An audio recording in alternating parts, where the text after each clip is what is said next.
성령 강림 주일에 하나님 앞에 나와 예배하는 저와 여러분의 심령에 성령의 바람이 불고 성령의 불의 역사가 임하기를 축복합니다. 혹시 여러분들도 이런 경험을 해보신 적이 있으십니까? 결혼식장이나 장례식장에 갔을 때 아주 오랜만에 만나는 사람들이 있습니다. 때로는 5년, 때로는 한 10년쯤 만에 처음 얼굴을 다시 보는 분들이 계세요. 제가 얼마 전에 장례식장에서 한 10년 만에 만난 교회 집사님하고 이렇게 대화를 나눴는데, 여러분 정말 오랜만에 만나면 뭔 얘기들을 주로 나누시죠? 그 집사님하고 저하고 이제 이렇게 얘기를 하면서, 목사님 10년 전이나 지금이나 하나도 안 변했네요. 그 모습 그대로입니다. 그렇게 얘기를 해요. 욕일까요? 칭찬일까요? 욕도 아니고 칭찬도 아니고 그저 인사치레로 주고받는 말입니다. 제가 거울을 두고 이렇게 봐도 5년 지나고 10년 지나고 제 얼굴을 보면 변한 게 확실한데 안 변했다, 듣기 좋으라고. 제가 이렇게 보니까 그분하고 이렇게 저하고 이렇게 마주 보는데, 제가 이렇게 10년 전 사진하고 지금하고 이렇게 보면 머리카락의 색깔이 좀 변했어요. 여기 계신 우리 어른들, 어버이들처럼 이렇게 희끗희끗한 게 막 섞여요. 그리고 이마에는 이 주름이 깊어지더라고요. 한눈에 딱 봐도 나이 들고 변한 게 보이는데 안 변했대. 제가 보니까 그분은 머리카락 숫자가 더 줄었어. 근데도 안 변했다 하는 말은 듣기 좋으라고 하는 얘기예요. 근데 우리가 인사치레로 안 변했습니다, 그대로입니다 라고 얘기하는 것 뭐 나쁜 건 아닙니다. 근데 그 사람 자신이 10년 전이나 지금이나 하나도 안 변했다 그러면 심각합니다. 예수를 믿고 신앙생활에 연륜이 더해가고 나이가 들어가는데도 10년 전이나 20년 전에나 예수 믿기 전이나 믿고 나서 처음이나 지금이나 안 변했다, 여러분 이건 욕입니다. 예수 믿고 세월이 더해가면 변해야 됩니다. 사람이 달라져야 돼요. 생각이 깊어져야 돼요. 생각이 넓어져야 돼요. 마음은 태평양같이 여유롭고 넉넉해져야 할 줄로 믿습니다. 근데 우리가 사람들을 이렇게 만나면 그 마음이 넉넉하고 그 말을 들어보면 참 좋은 그런 기품 있고 멋있는 사람을 만나면 기분이 좋아요. 그 사람하고 이렇게 같은 자리에 앉아가지고 두런두런 얘기한다는 것 자체가 행복이에요. 그런데 여러분, 저나 여러분이나 스스로 경험하는 거지만 사람이 잘 바뀝니까? 잘 안 변해요. 5년 지나고 10년 지나도 생각도 그대로, 말도 그대로인 경우가 대부분입니다. 그저 얼굴만 어떻게 변하느냐? 늙어가죠. 근데 하나도 안 변했어요. 제가 어릴 때, 대학 다닐 때 저보다 한 3년쯤 선배 되는 분이 있었어요.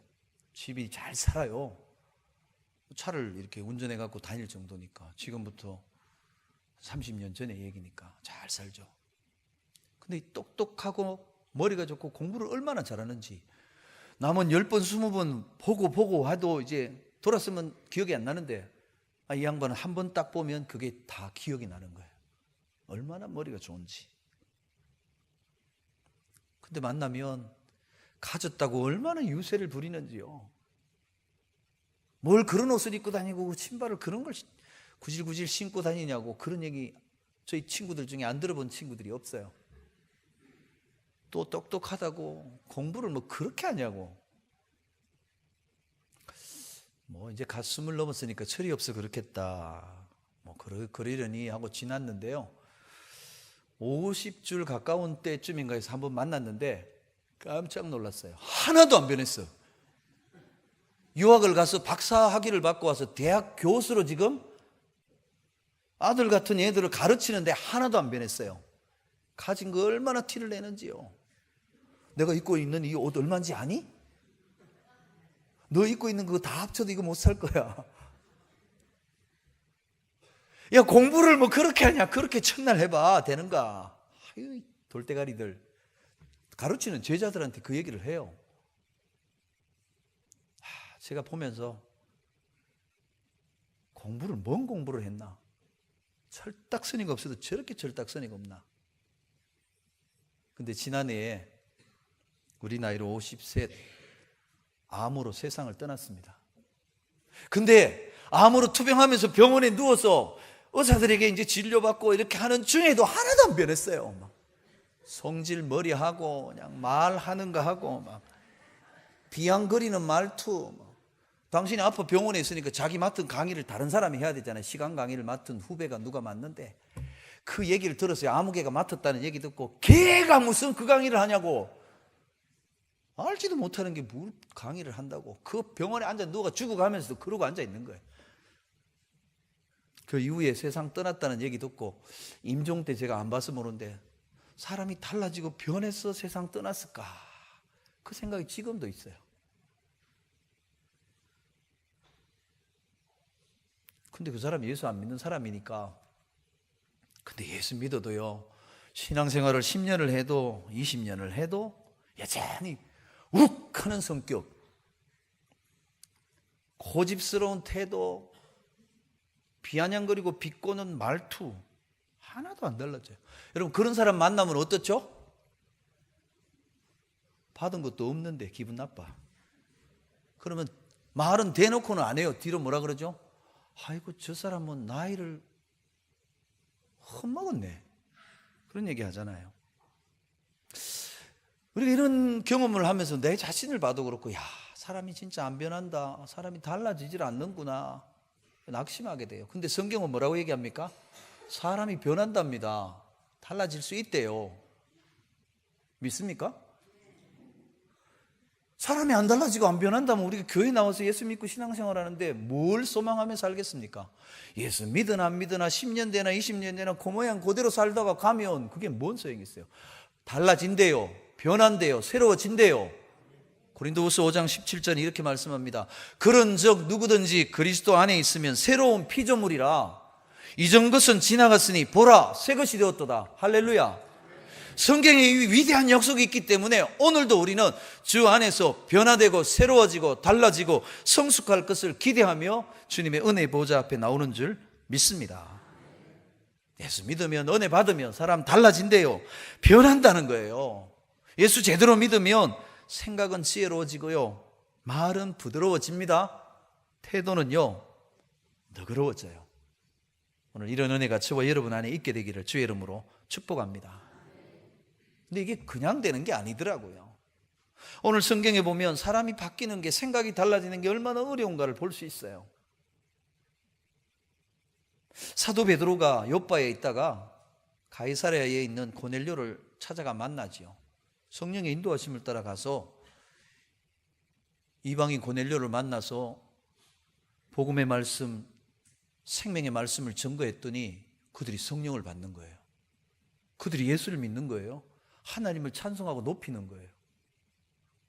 그리고 그들에게 세례를 주라 하고 그들과 함께 이방인, 유대인 그 나누은 장벽을 뛰어넘어서 형제로서 서로 하나가 되는 천국의 기쁨을 맛보게 됩니다. 여러분, 예수 믿고요, 은혜 받으면, 그 은혜 받은 사람이 함께 하면요, 피 한 방울 안 나눴는데도요, 형제보다 더 친해요. 함께하는 시간이 그렇게 좋을 수가 없어요. 말씀 나누고 함께 찬송하고 함께 기도하는데 너무너무 행복해. 이 맛을 아십니까? 얼마나 좋은지. 고넬료가 보니까 베드로를 통해, 베드로 알고 봤더니 자기는 로마의 백부장이면 좀 똑똑한 사람이에요. 로마의 장교 아닙니까? 좀 세상적으로 그런 대로 괜찮은 엘리트예요. 근데 자기 초청하니 베드로는 사람 어떤 사람이에요? 알아보니까 저 갈릴리 저 총구석에서 고기 잡아 먹고 살던 사람, 아직도 비린내가 좀 나. 근데 그 사람의 입을 통해 들려 나오는 예수님의 복음과 십자가의 은혜의 말씀을 듣고 그가 거듭난 거예요. 새로워진 거예요. 그 사람을 통해 주시는 하나님의 말씀이 얼마나 꿀같이 단지 이 베드로 그냥 보내서는 안 되겠다는 거예요. 간청합니다. 좀 더 머물면서 이 말씀 더 들려달라고, 예수님 더 알게 해달라고, 하나님이 주신 이 놀라운 구원의 은혜의 비밀을 더 알게 해달라고 요청해서 베드로와 함께 거하면서 아침, 점심, 저녁 늘 말씀 나누면서 말씀 안에서 하나님의 구원의 비밀이 이런 거구나, 예수 믿으면 이 복이 있구나, 우리에게는 새로운 하늘의 소망이 있구나, 날마다 기쁨 가운데 지내는데 이 소식이 입소문 타고 예루살렘까지 들려졌어요. 예루살렘 유대 땅에 있던 사도들 형제들이 들어보니까 어떤 소식을 듣느냐, 1절 보세요. 본문 앞에 올라가면 이방인들도 하나님의 말씀을 받았다. 이방인도 말씀 듣고 예수 믿어 구원 받았다. 유대인들이 이방인을 어떻게 생각했냐면 사람 취급도 안 했어요. 짐승만도 못하다 생각했어요. 이방인들이 세상을 살아가는 용도는 나중에 지옥의 불쏘시개로 쓰기 위해서 이방인을 지으셨다, 이렇게 생각을 했어요. 그런데 그 이방인들이 말씀 받았대요, 예수 믿었대요, 죄사함 받았대요, 구원 받았대요, 하나님의 자녀 됐대요. 그 소식을 들었습니다. 여러분, 들으면 반응이 어때야 정상입니까? 우리가 생각할 때 이렇습니다. 저 사람은 예수 안 믿을 거라고. 저 사람이 교회에 나오면 내가 손에 장을 치지지 하는 사람이 오늘 들어보니까 그 사람이 예수 믿었대요. 그 사람이 아무 교회를 나가기 시작했대요. 교회 나가서 집사님이 됐대요. 그 얘기를 들으면 어때요? 놀래죠. 첫째는 반응이 요즘 젊은 애들 말로 헐? 대박? 진짜? 그 사람이 예수를? 이게 정상적인 반응이에요. 영원한 멸망받을 수밖에 없는 이방인인 줄 알았는데 말씀 받고 예수 믿고 구원 받았대요. 같이 기뻐해야 되잖아요. 하나님, 이 놀라운 은혜가. 근데 오늘 그 소식 들은 유대에 있는 사도들 형제들의 마음이 기쁘지 않았어요. 다 같은 마음이 아닌 것 같아요. 베드로는 너무 감격했는데 여기 멀리 앉아있던 형제들은 마음이 그 소식 듣고는 영 속이 뜰뜨름한 거예요. 속이 영 아침 뭘 잘못 먹었는지 너무 불편한 거예요. 베드로가, 수제자인 베드로가, 예루살렘 교회 최고 지도자인 베드로가 그럴 수 있나? 속에 막 계속 불편한 거예요. 베드로 올라오기를 기다리고 있는 거예요. 몇 날이 지났는지 모르지만 베드로가 이제 다 지나고 이제 예루살렘에 올라왔더니 베드로를 만나자마자 뭐라고 얘기하느냐? 2절 3절 말씀을 보면 그 사도들 형제들 가운데 할례 받은 사람, 유대인 중에 특별하게 구별된 사람들, 이 할례 받은 사람들이 이구동성으로 베드로를 뭐 하느냐? 비난합니다. 비난하고 막 나무래기 시작합니다. 여기 비난한다 이 말을 헬라어 원어로 보면 뭐라고 되어 있냐면 의도를 가지고 목적을 가지고 집요하게 물고 늘어지고 헐뜯고 비난하는 걸 가리켜요. 베드로가 오기를 기다렸다는 듯이 그냥 막 쏴대는 거예요. 당신 수제자 맞냐고, 당신이 그러고 사도냐고, 당신이 그러고 할례 받은 하나님의 구별된 백성 맞냐고. 그러면서 얘기해요. 네가 어떻게 무할례자의 집에, 이방인의 집에 들어가 함께 있느냐? 이게 유대인으로서 할 짓이냐고. 아니 이게 예수님의 수제자로서 이게 말이 되는 일이라고 생각하냐고. 얼토당토 않는 일을 하고 왔냐고. 거기 있는 형제들의 마음에 관심은요, 이방인들이 말씀 듣고 예수 믿고 구원받았다라고 하는데 관심이 없어요. 베드로가 어째서 이방인 집에 할례도 안 받은 짐승만도 못한 그런 인간들과 같이 상종했냐는 거예요.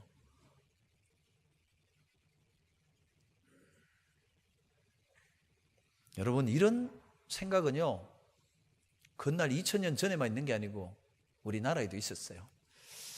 여기 종로구에 가면 연지동에 연동교회라는 교회가 있습니다. 역시 보셨죠? 1894년에 세워진 100년이 훌쩍 넘은 교회예요. 한국에 복음이 전파된 이후로 세워진 최초 여러 교회들 가운데 한 교회인데, 교회가 세워지고 10년 만에 장로님들을 세우고 장립해요. 그리고 그때 독립을 운동을 하다가 이렇게 이제 추록한 독립운동에 유명한 분들, 이상재 선생을 비롯한 몇 분들이 그 교회에 등록하고 출석하면서 아주 유명세를 타게 됩니다. 1907년 배부흥운동이 막 일어나기 시작했을 때 그 교회 출석 교인 숫자가 1200명까지 모였답니다. 별로 놀라지도 않네요. 지금부터 100몇 년 전의 얘기예요. 그렇게 부흥에 부흥을 더해가는 그 이후에, 그로부터 한 2년 후에 교회에서 장로님을 세우는 투표를 했어요. 근데 참 공교롭게도 장로님에 누가 피택이 됐느냐? 백정 집사님 한 분이 피택이 됐어요. 백정이 뭐 하는 거죠? 소 잡고 돼지 잡는 사람, 맨날 몸에 피칠해 갖고 다니는 백정, 갑바치. 대단한 일 아닙니까? 내노릇하는 양반들이 나오는 그 교회에서 소 잡고 돼지 잡던 그 백정 출신이 장로님으로 피택됐다는 것은 이건 혁명이에요. 당시 유교 사회에서. 세상이 깜짝 놀랐죠. 근데 그것 때문에 교회가 두쪽납니다. 그 교회 다니던, 아니 먼저 장로님 된 양반 장로님들이 모였어요. 세상에 이 말세가, 이런 말세가 있나?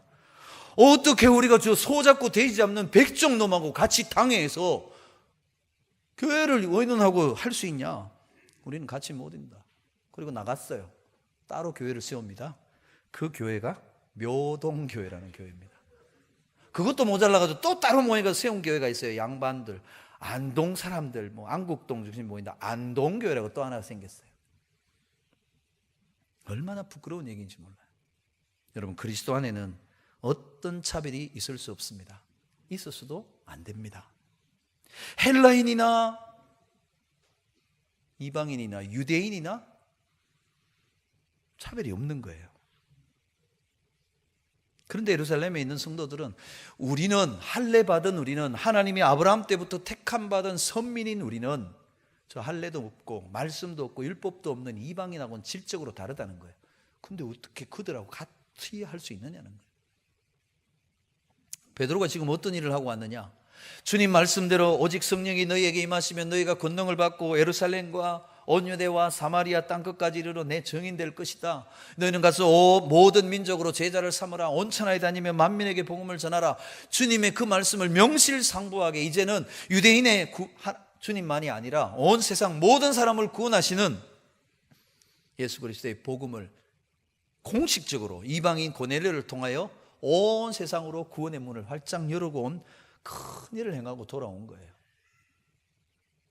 여러분, 그렇게 베드로가 돌아오면 어떠해야 됩니까? 수고 많았다고, 애썼다고, 욕먹을 짓인데 어떻게 그렇게 했냐고 박수치고 잘했다 해야 되는데 지금 어떻게 합니까? 물고 늘어지고 비판하고 욕하고 난리 났습니다. 베드로 사도 맞냐? 수제자 맞냐? 난리 났습니다. 근데 그런 비판과 비난을 직면한 베드로가 어떻게 반응합니까? 옛날 베드로 같으면 어땠을까요? 뒤집어 엎어버립니다. 베드로가 성격이 다혈질 아닙니까?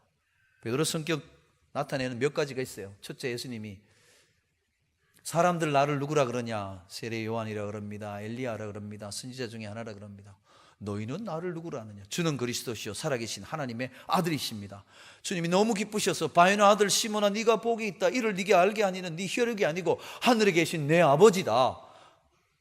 앞으로 너를 베드로라, 반석이라 부를 텐데 이 반석 위에 내 교회를 세우고 그 교회는 엄부의 권세가 이기지 못한다. 내가 너에게 천국 열쇠를 줄 테니 하늘 땅에서 열면 하늘에서 열리고 땅에서 잠그면 하늘에서 잠긴다. 어마어마한 복 주세요. 베드로 얼마나 신났겠습니까? 우쭐했습니다. 잠시 후에 예수님이 인자가 고난받고 죽을 것이다. 그리고 사흘 만에 살아나리라 그랬더니 베드로가 주님, 절대로 그러면 안 됩니다. 죽다니요. 말도 안 됩니다. 절대로 그런 일 안 일어나도록 제가 책임지겠습니다. 주님 뭐라 그럽니까? 사탄아, 내 뒤로 물러가라. 세상에서 가장 복 있는 사람에서 졸지에 사탄으로 그냥 극과 극으로 오간 사람이에요. 한 번은 예수님이 기도하러 가시고 제자들을 배 태워 보내는데 풍랑이 일어나서 막 그냥 난리치고 있는데 예수님이 바다 위를 걸어오시는 거예요. 막 두려워 떠는데 나다, 두려워하지 마라. 그러니까 베드로가 딱, 그래요? 주님? 진짜 주님입니까? 그럼 나 좀 걷게 해주세요. 오라 그랬더니 붕덩 뛰어내려가 걸어간 사람이에요. 그러다가 또 그냥 파도 보다가 또 꼴까닥 하기도 하고, 얼마나 성질이 급한지요. 예수님이 잡혀서 망치 들고 칼 들고 온 사람 앞에 잡혀가니까 열받았어요. 주머니 차고 있던 칼을 딱 꺼내더니 대제사장 종 말고의 길을 단칼에 확 날려버립니다. 칼을 칼집에 넣어라. 검을 쓰는 자 검으로 망한다. 그랬던 사람이에요. 너희가 다 나를 부인할 거다. 나를 배반할 거다. 무슨 소리 하십니까? 죽을 지언정 주님 부인하지 않습니다. 배반하지 않습니다. 그랬다가 대제사장 집 여종아이가 당신 한 패지 그랬더니 얘가 사람 잡을 일이 있나 펄쩍 뛰며 예수님 부인해요. 저주하고 맹세하고 부인합니다. 극과 극으로 오가던 사람이에요. 그 성질 드러나면 지금 비난하고 베드로를 비판하고 물고 늘어지는 사람들을 향해서 자기들은 예루살렘 편한 데 있어놓고 나는 지금 고생하고 왔는데 지금 뭐 하는 거냐고 팔 걷어붙이고 한바탕 했을 것 같은데, 옛날 베드로는 없어요. 옛날 그 혈기방정하던 시몬 베드로는 없어요. 완전히 딴 사람이에요. 4절 말씀을 보면 베드로가 이렇게 합니다. 베드로가 그들에게 이 일을 차례로 설명하여 이르되. 옛날 베드로 같으면 차례고 자시고 없습니다. 그냥 막 주먹부터 한 대 나가는데 아니에요. 아, 그러냐고 이 일을 처음부터 끝까지 자세히 조곤조곤 얘기합니다. 여러분 대충 얘기하면 되잖아요. 근데 아니에요. 그에게 성령께서 오신 일부터 해서 고넬료를 만나고 하나님이 행하신 모든 일을요 자세히 상세하게 하나하나 풀어 설명합니다. 여러분 때때로 사람들이요 몰라서 오해할 때가 있습니다. 그럼 어떻게 해야 됩니까? 막 성질 낼 게 아니에요. 아, 그러냐고? 내 말 좀 들어보라고 차분하게 대화하시면 됩니다. 어떻게 해요? 일단 막 성질 나서 톤이 올라가면 안 됩니다. 목소리를 낮추세요. 키를 소프라노 키에서요 베이스 톤으로 낮추세요. 그래요. 이렇게. 잠깐만요. 그러고는 풀어 설명하는 거예요. 여러분 사람이 오해하면요 똑같은 일도요 잘못하게 돼 있어요. 이방인이 하나님 말씀 들었다 구원받았다라는 기뻐할 소식을 듣고 이 사람들은 불편했어요. 여러분 사람이요 똑같은 거 들어도 다르게 해요. 지난주에 우리 팀비전 센터에 정교인 체육대회로 자연에 나갔더니 숲이 우거지고 물 좋고 꽃 좋고 겨울에는 이렇게 물소리 흘러가고, 근데 이렇게 제가 보니까 새소리가 들리더라고요. 여러분 새소리를 여러분 뭐라 그럽니까? 새가 지저긴다, 새가 노래한다, 새가 운다. 아니 똑같은 새소리인데 누구는 운다 그러고 누구는 지저긴다 그러고 누구는 노래한다 그러고, 어떤 사람이 새를 운다 그럴까요? 내 마음이 울고 싶으라 그러면 새가 우는 거예요. 구슬프게 우는 거예요. 오늘따라 그렇게 구슬플 수가 없는 거예요. 내 마음이 기쁘고 즐거워요. 그러면 새가 뭐예요? 산새들이 노래한다 숲풀 속에서 랄랄라. 내 마음이 기쁘면 새가 뭐예요? 노래하는 거예요. 어떤 사람은요 시적이면 새가 지적이는 거예요. 똑같은 일을 두고도요 사람에 따라 이렇게 틀려요. 아니 똑같은 사람도요 때 따라 틀려요. 마음이 좋으면 노래하다가 마음이 안 좋으면 저 새는 나하고 묻지 같이 슬픈 일이 있나, 왜 저렇게 울고 그 슬프냐 그러는 거예요. 오늘 베드로는 형제들 안에 있는 잘못된 생각을 풀어주는데 온유하게 친절하게 자세하게 풀어주는 거예요. 절대로 맞붙어서 막 하지 않습니다. 그러면서 쭉 우리가 10장에서 본 얘기를 해요. 내가 기도 시간에 기도하러 지붕에 올라갔는데 기도하는 중에 환상이 보이면서 하늘에서 내 귀퉁이가 묶인 보자기가 쫙 내려오는데 너무 놀랍더라. 근데 그 길을 안에 들여다봤더니 네 발 가진 땅에 있는 각종 짐승들, 하늘을 나는 새들, 뭐 온갖 것들이 들어있는데 가만 보니까 레위기에서 말씀하는 먹어서도 안 되고 먹을 수도 없는 동물들이 울굴 하더라. 이게 왜 내려왔지? 그러고 있는데 하늘로부터 음성이 들려오면서 베드로야 배고프지? 잡아먹으라. 깜짝 놀라가지고 주님 더럽고 깨끗하지 않은 것 저 이제까지 먹어본 적이 없습니다. 먹으려고 한 생각조차 안 했습니다. 내 입에 들어가 본 적이 없습니다. 이걸 어떻게 먹습니까? 안 먹습니다. 못 먹습니다. 먹으면 안 됩니다. 그때 하나님이 말씀합니다. 하나님이 깨끗하다 말씀하는데 네가 왜 더럽다고 깨끗하지 않다고 속되다고 하느냐? 그런 일이 한 번, 두 번, 세 번이 반복되고는 보자기가 슉 들려 올라갑니다. 여러분, 어떤 일이 있으면요, 생각을 해야 돼요. 이게 무슨 뜻일까? 왜 이런 환상을 보여주실까? 이건 먹으면 안 되고 먹을 수도 없고 먹은 적도 없는 건데 깨끗하다 먹으라 왜 그러실까? 생각하는 중에 문을 두드리는 거예요. 나가보니까 가이사랴에서 보낸 세 사람이 왔어요. 고넬료라는 이방인 백부장이 당신을 청합니다. 그러는데 성령께서 베드로야, 내가 보낸 사람이야. 이것저것 생각하지 말고 함께 가라. 그래서 갔죠. 뿐만 아니라 거기 있던 할례 받은 유대인 믿음의 형제들 6명까지 같이 가는 거예요. 참 같이 잘 간 거예요. 가서 왜 불렀냐 이렇게 물었더니 고넬료가 이렇게 얘기합니다. 내가 기도하는데 천사가 내게 지시하기를 요빠에 사람을 보내어 베드로라고 하는 시몬을 청해 와라. 14절입니다.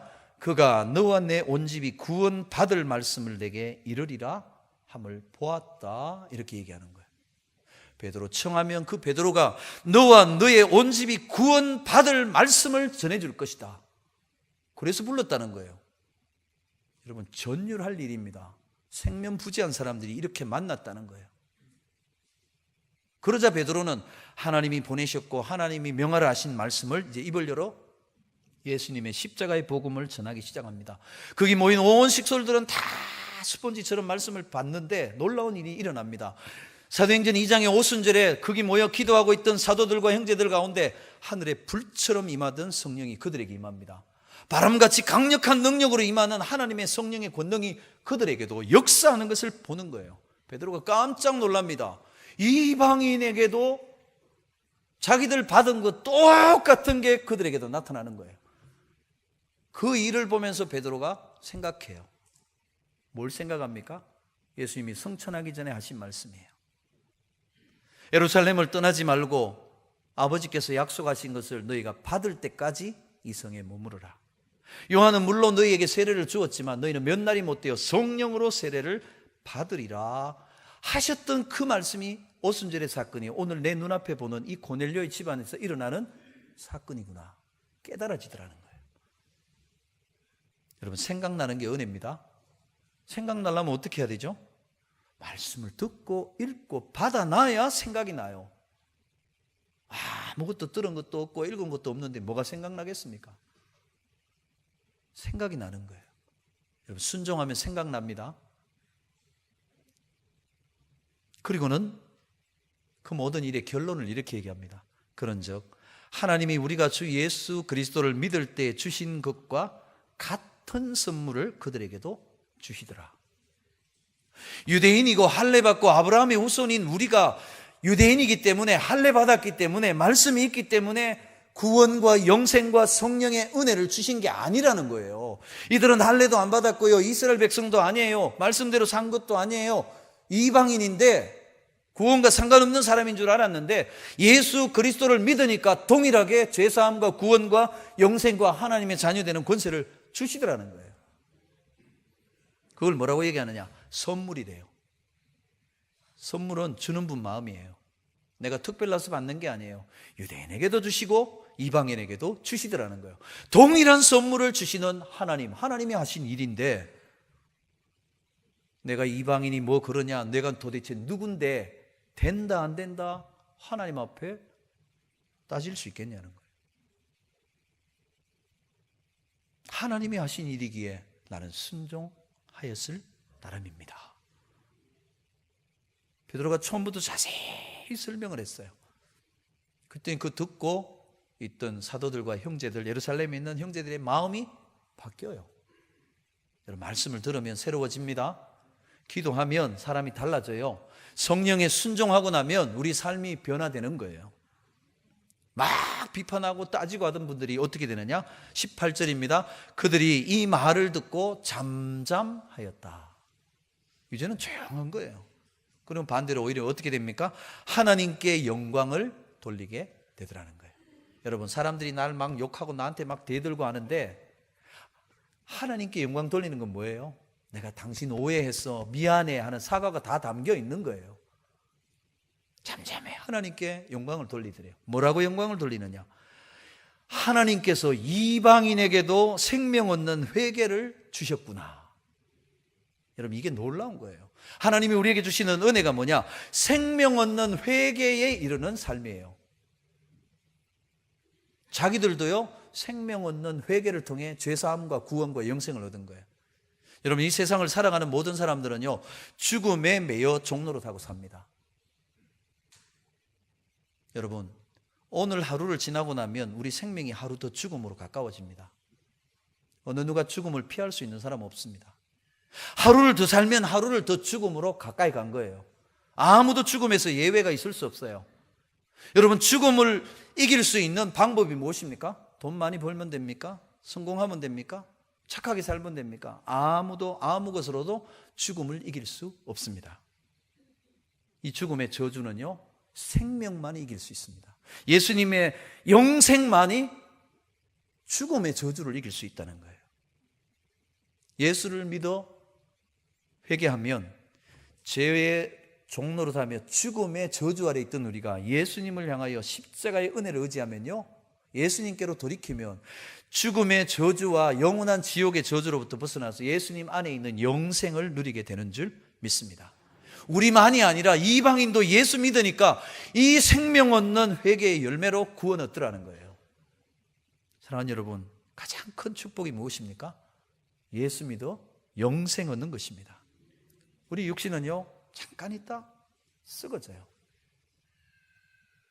여러분, 이 땅이 전부라고 생각하면 흰머리가 늘어가고 주름이 깊어가고 내 얼굴이 점점 늙어지고 낡아지면 어떻습니까? 마음이 슬프죠. 그러나 예수 안에 있는 생명과 영생을 소유한 사람은요, 달라요. 이게 끝이